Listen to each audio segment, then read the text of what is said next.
Hello and good morning, and guess what? It's me again, Kenny Polcar, your host of the party. I am here in South Florida. You see, today it's kind of a sticky, humid, wet morning out. So let's see if that says anything about how the market's going to react today. So what is it that we need to know? Well, by now you know that the PPI was weaker, and you know that the Fed skipped on a hike, but the guidance remains hawkish. Stocks are confused. They ended the day mixed, although futures this morning are weaker. Oil yesterday fell below $70 a barrel, right? There was a reported stockpile build and concerns over Chinese demand once again. It's exhausting. Gold lower on the prospect of higher rates ahead, right? If higher rates will create a stronger dollar, that'll put pressure on the commodities. And what do you have for dinner today? We're going to have the pork cutlet Milanese. So delicious. Okay, so the results are in, right? The PPI continues to decline, much like the CPI, and then the Fed skipped on the rate hike. And that, if that surprised you, then you need to come out from under the rock that you've been living under, because that should not have been a surprise. Look, it wasn't a secret by any stretch, and that was on purpose, as the Fed does not like to surprise anyone on what the next move will be.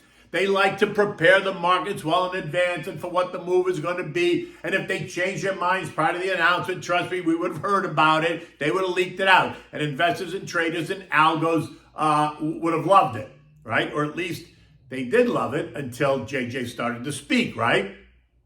Once he took to the stage at 2:30, we saw a turnaround in stocks and in sentiment. Stocks suddenly did a 180, reversing course and headed lower when he started to speak in what was then a surprise, right? A surprise in the guidance going forward. So the Dow at that point was down 400. The S&P's down 12. The NASDAQ lower by 85. The Russell lower by 22, while the transports actually rose by 140 points. And then we listened, and we listened some more, and we listened even more after that.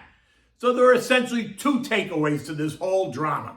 Not one FOMC voting member sees any rate cuts in 2023, which, as you know, is contrary to what some in the market had been pricing in. And so they were disappointed.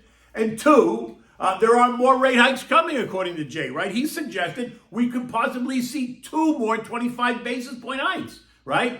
But he was clear that the skip was not a pause. He went on to say that projections by the members showed that 12 of the 18, that's 67% of them, expect to raise rates to between 5.50 and 5.75%, or even higher, unless the economy starts underperforming.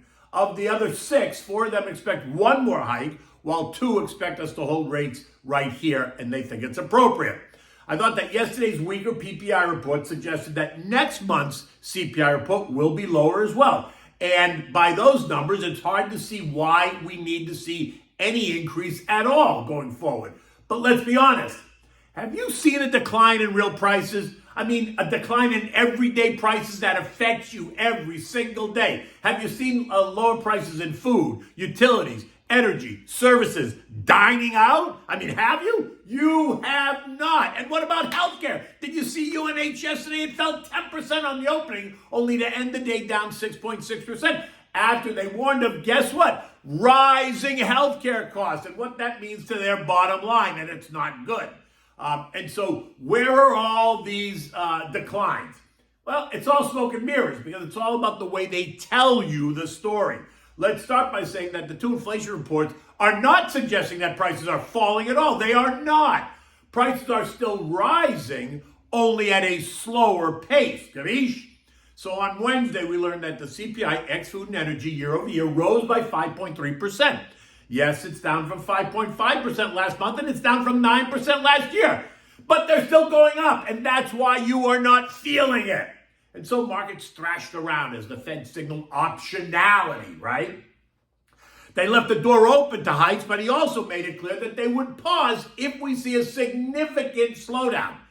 It's all about options, and JJ did not want to paint himself into the corner. And remember, Loretta Mester, Cleveland Fed president, is the one who said months ago that she saw 6% as the terminal rate. And if we got two more hikes, we'd be just about kissing 6%. Now, look, I was on Neil Cavuto's show yesterday, his Your World, which is on Fox News. That was on at 4:30. I got the clip in my morning note. You can also find it on my Twitter account. You can find it on my LinkedIn account. If you get my morning note, it's embedded in the notes, so you can click on it to see the conversation we had there. Okay, but by the end of the day, we had a mixed performance in the markets, right? The Dow ended up losing 285 points, or 7/10. The S&P added 3 points, or less than 1/10. The NASDAQ up 53 points, or about 4/10. The Russell lost 23 points, or 1.2%, while the Trends gained 195 points, or 1.4%. Expect to hear more and more about this all day as the media tries to dissect and digest the press conference. Many are going to ask, what did he mean when he said, and I quote, "We don't know the full extent of the consequences of the banking turmoil that we've seen so far"? Or what did he mean when he said, "It will be appropriate to cut rates at such time as inflation is coming down really significantly"? And again, we're talking about a couple of years. Okay, so let's unpack that. Banking turmoil, isn't that over, right? Or is there some smoke brewing somewhere?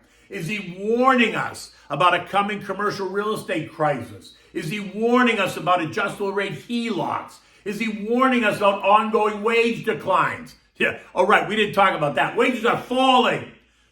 Or rising less rapidly than inflation, which means they're falling. And that's another reason why Joe Q. Public is not feeling the love. Is he suggesting that we've got 2 more years of falling wages?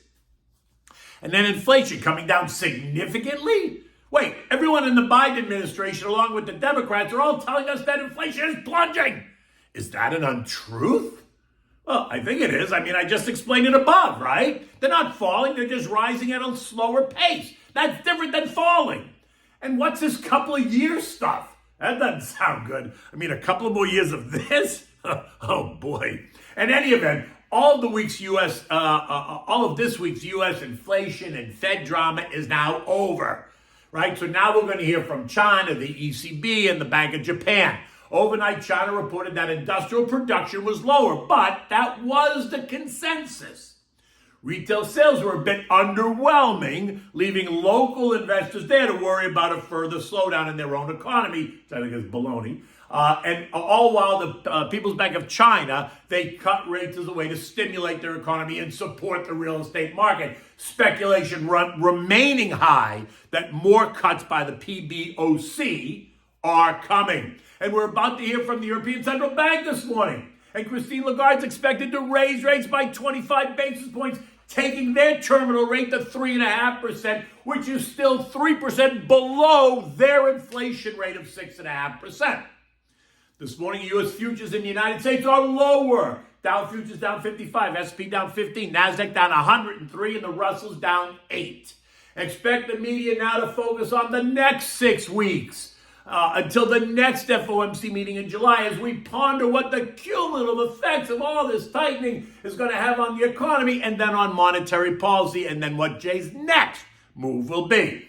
The market is now split on the next Fed move. Are they going to skip or are we going to hike? Remember, cuts were taken off the table, so that's not an option in this poll. Eco data today includes a range of items, right? Retail sales, month over month, expected to be down 0.2. Ex-autos and gas up 0.2. Input and export prices, non-event. Initial jobless claims, 245,000. Continuing claims of 1.78 million. Empire Manufacturing, negative 15.1. Philly Fed, negative 14. Industrial production of plus 1/10. And capacity utilization of 79.7. Remember, as that number approaches 80, then you start to get the inflationary build again.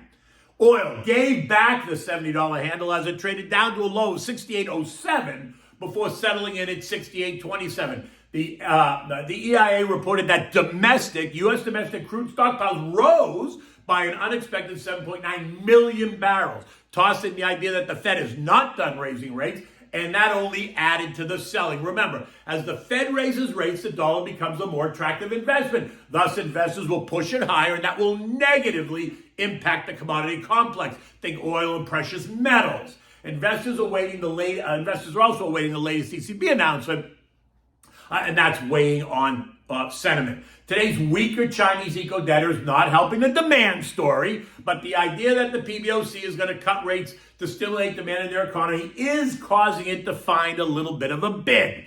Against Prince MBS, right? The Saudi prince is not happy about oil being at $68 a barrel. It doesn't fit his narrative, and it doesn't do anything to support his economy. They need $80 minimum to keep up with the Joneses.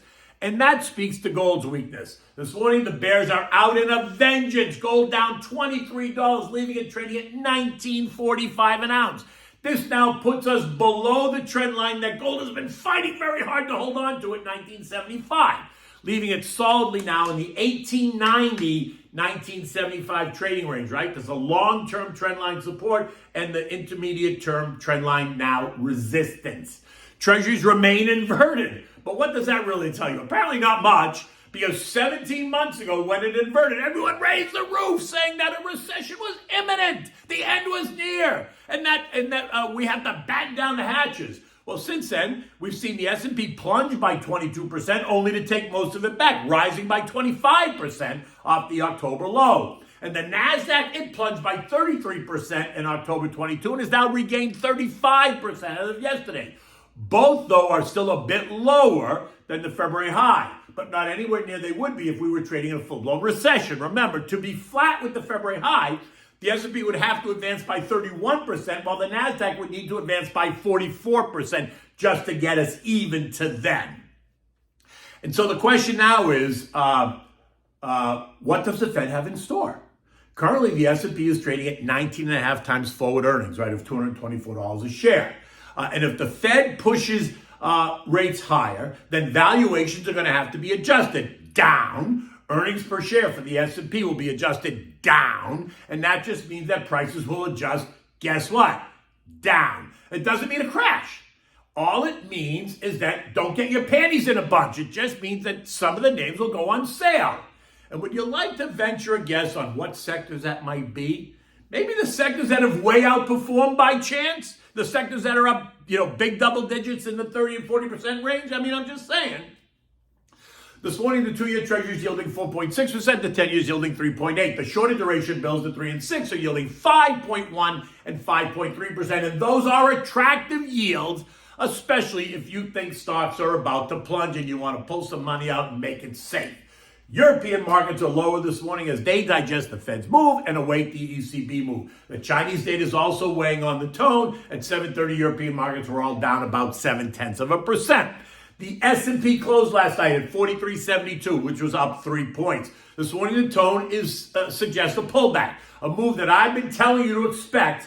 But will the pullback be more than just these 6 hours? Will this be the moment where we see some consolidation in the indexes, considering the parabolic move higher in some of those names? I mean, think NASDAQ. That is the most vulnerable to profit taking, as it is up better than 30%. But I think the money that comes out of that sector will find a place in some of the underperforming sectors that we've been discussing: industrials, financial, staples, healthcare, some of the small and mid caps, and even the regional banks, which, by the way, are up 24% off that May low after the whole Silicon Valley debacle. A pullback to 4250-ish on the S&P is not out of the question at all. And a pullback to the trend line of 4160 would also not be out of the question. And that only represents like a 4% pullback from here. Nothing at all to get yourselves all excited about. Remember, you got to stick to the plan, dollar cost average into it, or step aside and just wait until you feel a bit more comfortable. Build out the defensive part of your portfolio. I did some more of that yesterday. Do not keep chasing the tech names that are way overdone. Hint, hint. If you're nervous about the decline, you know what to do. Position yourself with some of the contra trades, right? The SH, the PSQ, the DOG, and even the VIXI, which get you short the market. The VIXI just gets you long the fear index, right? So the others get you short the market. Okay, so what are we having for dinner tonight? We're having the pork cutlet Milanese. Oh my God, so delicious. It's just a take on the veal cutlet Milanese or the chicken cutlet Milanese, right? You start by making the tomato bruschetta because that's the topping. So get some nice ripe plum tomatoes, dice them up, add them to a glass bowl. Now you're going to put 3, 4, 5 cloves of garlic. You want to crush 2 or 3 of them. Then you want to slice the others. Add that to the bowl. Add some fresh basil that you're going to chop up a little bit. Salt and pepper, olive oil, diced red onion. I love red onions. So the more the merrier as far as I'm concerned, but you can figure that out. Cover and let it marinate. Do not let it, do not refrigerate it, right? Make sure you put some oil in there and just let it marinate. Now, the pork cutlets. You want to pound them thin and rinse them, pat them dry. Beat a couple of eggs, set that aside. Prepare a bowl with the Italian seasoned homemade breadcrumbs, set that aside. And then you want to prepare a bowl with flour. And then set that aside. Make the assembler line, right? The flour first, then the egg wash, then the breadcrumbs. Now, pour some olive oil into a broiling pan and turn the broiler on high. You want the oil to be hot enough so that you want to put enough oil in there that you cover the bottom of the pan, but you don't want to be, swimming in oil. Now, place it in the rack on the second level below the broiler because you want that to get nice and hot when you put the pork cutlets in.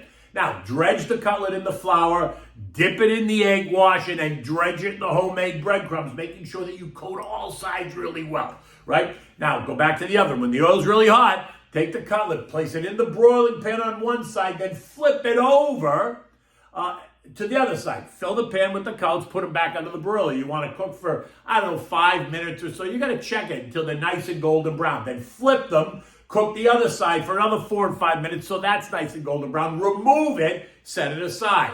Complete until you do all the cutlets. Now, in the presentation, you want to make a bed of greens on the plate, maybe with arugula or spinach or even Boston beans, something green on the plate. Put the cutlet on top of the greenery, and then using a spoon, take the bruschetta out of the refrigerator and spoon the tomato salad with the red onions and look, you could even add mozzarella to that too if you want, and spoon it all over the top of the cutlet. I mean, it's like eye candy. It's so delicious. And it looks beautiful. And guess what? You don't need anything else because you got everything right there on the plate. Serve this with a red wine of your choosing. For me, a nice Chianti Classico works well with this dish, but you choose whatever makes you happy because this is about you. In any event, the day is just getting started, right? It's Thursday. I'll be on with Charles Payne today at 2:30, so make sure you tune in. Until tomorrow, take good care.